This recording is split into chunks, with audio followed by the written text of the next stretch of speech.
Hey, it's time for our movie review of the week, and here's our awesome movie critic, the one and only, Rocco Safume. Thank you very much, Howie.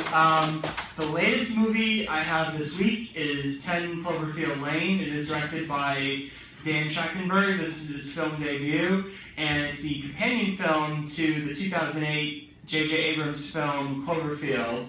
A woman named Michelle, played by Mary Elizabeth Winstead, ends up in a bunker with two men, Howard Strambler and Emmett DeWitt, played by John Goodman and John Gallagher Jr. If that doesn't sound like much of a description, that's because this kind of film really benefits from you not knowing that much about what goes on in this movie. The movie, though, the way it unfolds, though, is truly fantastic. We live in an age where there's so many sequels all the time, and you get this feeling like, it's the same thing over and over again. And even though this movie's connected to a movie that already was out and was a hit, this totally feels like a different film, and that's really a great benefit to this film. This film gets to be its own thing. You don't have to see you do not have to see Cloverfield to see this movie.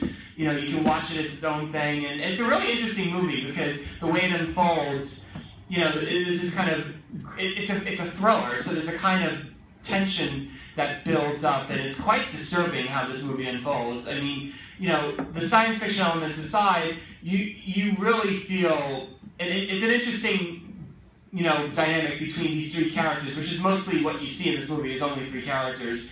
So the way it unfolds over the course of this movie is it's very claustrophobic and very intense, and it's really just incredible. Like that this kind of movie even is out from Hollywood. You know what I mean? Like, because usually Hollywood movies are so big and so full of spectacle and big stars and all that, and to have this kind of intimate, kind of crazy, edgy film like this, which does have a science fiction element to it, is incredible, and it really shows just how inventive J.J. Abrams is in the world of commercial Hollywood film. He really has been able to kind of put new wrinkles into the classic Hollywood storytelling in a way that's both unique as well as, something that can please crowds. And I think anybody, whether you're a teenager or older, I think you will have something to appreciate about this movie. It has, there's a lot of potential for Dan Trachtenberg here with this movie. I think there's a lot of,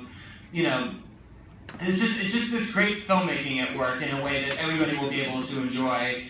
And I definitely recommend to see this movie. I think this is like a highlight for the month of March, and I think you will enjoy this very, very much. So I give 10 Cloverfield Lane 4 out of 5 stars. So thank you very much. Great job, Rocco!